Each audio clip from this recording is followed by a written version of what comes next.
Епископ Вениамин Милов. Письма из Владимира. Июнь 1938 года. Дорогие, без скорбей не проживешь. Взять крест свой значит не только отталкивать от себя смуг и сочувствие ко всякому греху, но и принимать смиренно, что Бог пошлет неожиданного попущением своим. Только в ожидании горя или с наступлением его никогда не надо торопиться, не надо прятаться, а стоять прямо пред текущей жизнью, пред надвигающимися неприятностями.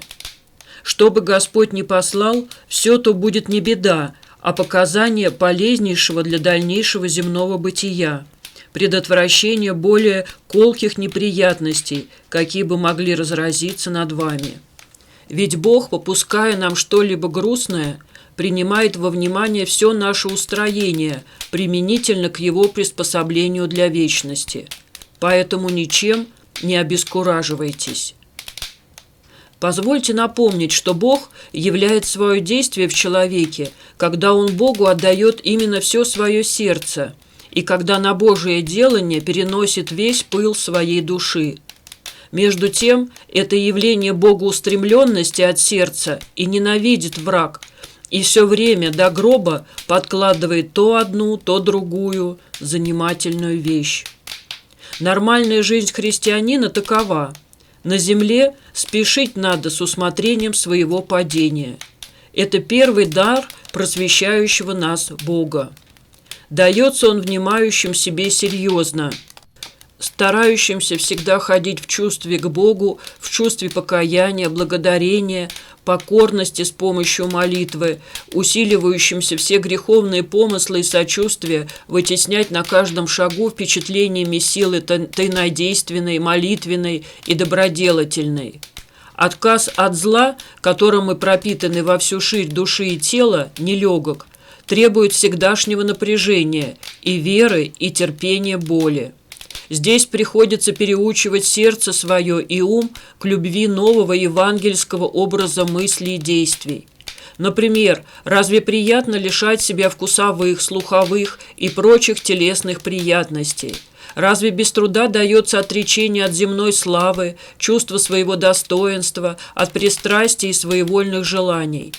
Конечно, все это мученичество незримое, но действительное. Зато смотрите, какой венец на земле дается подвигу веры и страдания.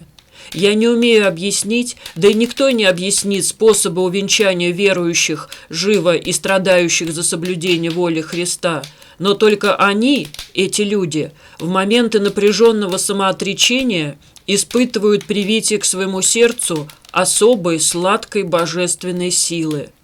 Эта сила источается из самого Господа Иисуса Христа, когда Ему угодно, и вливается в сердце самоотречника, закрывает в этом сердце плотские вкусы и открывает вкусы духовные.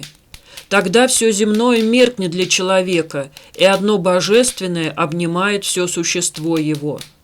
Такой внутренний переворот и есть начало вечной жизни в человеке, переход от мертвости к жизни во Христе по слову Господа. Аминь, аминь, глаголю вам, яко грядет час и ныне есть, и когда мертвые услышат глас Сына Божия, и услышавши оживут. Первое ощущение оживших из мертвенности самоотречников есть горькое чувство своей греховности, всежизненной и неоплатной. За ним следует чувство глубочайшего сокрушения о грехах, как нарушениях воли именно Господа Спасителя. А дальше идет восчувствование в Господе Иисусе Христе именно своего Искупителя. Вот почему, когда молитесь, не ищите никаких иных чувств, кроме сокрушения. Сначала не сможете явить Богу ничего другого, кроме выражений плача о себе. С этим плачем и ходите всегда, Его ищите. Ради стяжания Его отказывайте себе в плотских утехах, огрубляющих тонкое духовное чувство. В плаче сокровенно действие самого Спасителя. Оттого внутренний и внешний плач переплавляет все греховное естество наше и делает в нас подготовку сердца к небесной жизни.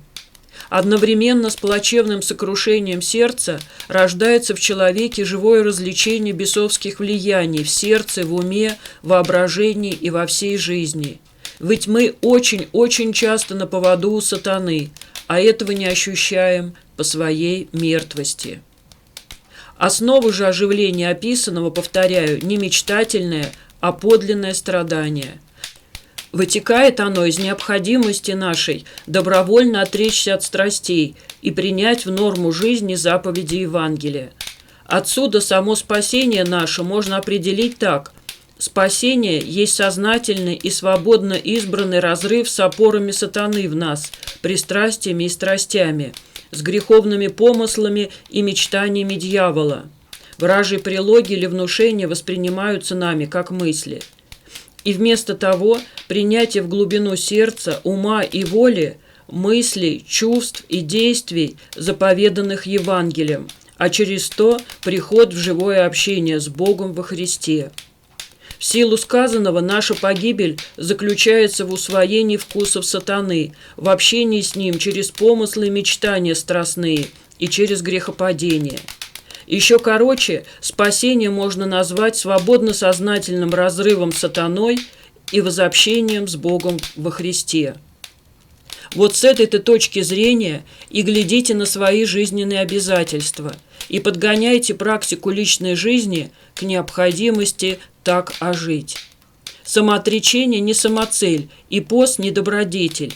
Они способы утончения, раскрытия себя пред Богом. В данную же раскрытость влагает Господь свое действие силы, когда ведает. Пострадай, изъяви на деле готовность слушаться Бога, тогда и познаешь Спасителя в действии Его внутри. Тогда по-новому воспринимается Писание, и зрение на все будет другое. Школьное богословие, собственно, подводит под здание жизни один фундамент воззрений на сущее и бывающее. Стройка же самого здания дается только опытному страданию. Теперь оттеним еще одну мысль. В общении с Богом мы бываем через молитву и святые таинства Церкви. Не забудьте полагать суть молитвы в важении чувства сокрушения пред Богом. Молитесь без всяких воображений Бога, исходя из одного убеждения, что Бог внимает нам, находится неизъяснимо как около самого нашего сердца, пристально взирает в самые движения наших ума и сердца и готов отвечать нам. При режиме жизни чувства молитвенные сильны, и Божьи ответы на молитву явны. Сказанного, думаю, довольно. Вот чего надо искать нам прежде всего и более всего. Тут наука из наук, потому что сведениям этой науки мы предстаем в вечности, и по мере успехов в изучении ее получаем соответствующую обитель за гробом.